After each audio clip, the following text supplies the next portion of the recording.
Muito bem, aula de número 62, falando do artigo 34 e dos seus parágrafos. Vamos falar da jornada escolar em tempo parcial e a jornada em tempo integral. Lembrando que a gente ainda está na seara do ensino fundamental. Não vamos perder isso de vista. Então, vamos para a leitura do artigo 34.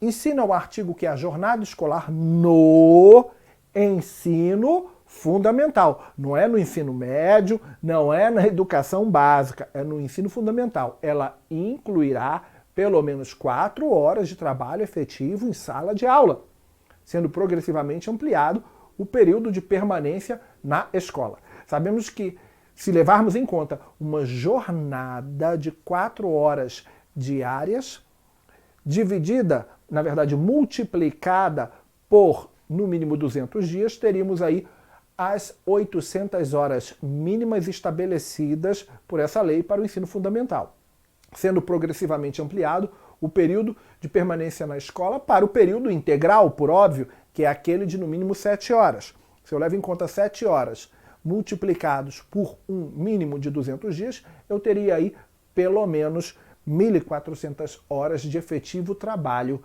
escolar.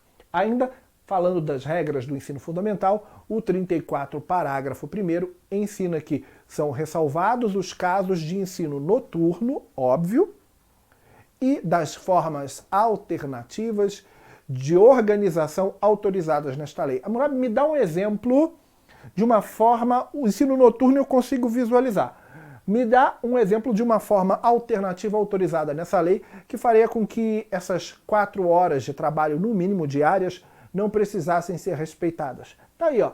Nós estudamos no começo do nosso curso a educação hospitalar, aquela que ocorre em ambientes de internação prolongada. Ali não existe a obrigatoriedade de um trabalho escolar da ordem de 4 horas, no mínimo diárias. Essa obrigatoriedade ela não existe, ok?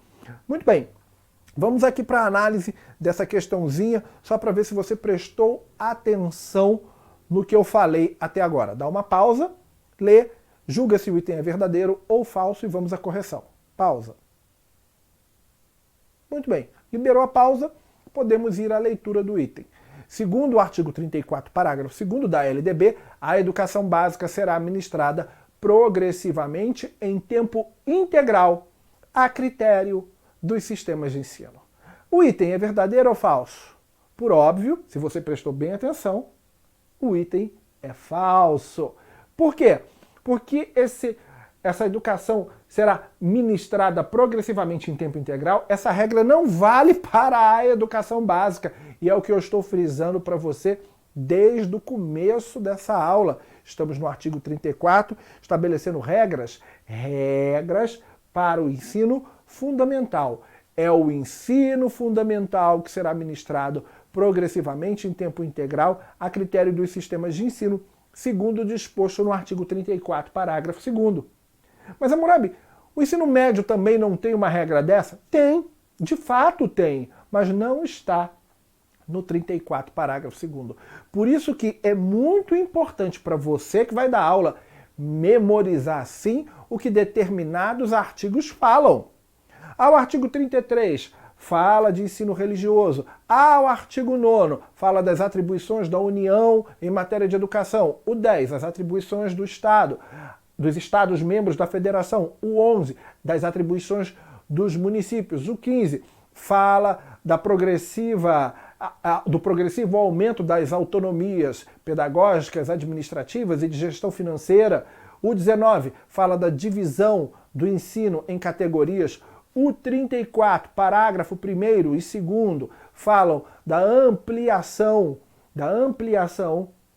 da carga horária do ensino fundamental. Então a pergunta é feita segundo o 34, se ele joga genericamente, como a gente colocou aqui, falando segundo o 34, parágrafo 2º, ou segundo somente o 34, de uma progressiva extensão da carga horária para toda a educação básica, está errado, porque a previsão aqui é só para o ensino fundamental e não para o ensino médio. Então você tem que saber o que alguns artigos dizem exatamente, porque os examinadores de prova mencionam esses artigos no enunciado E se você não souber o que está escrito ali, você acaba perdendo a questão. Uma questão que você sabe a resposta, mas não conseguiu perceber que no enunciado havia uma armadilha. Um grande abraço, fique com Deus e até o nosso próximo encontro.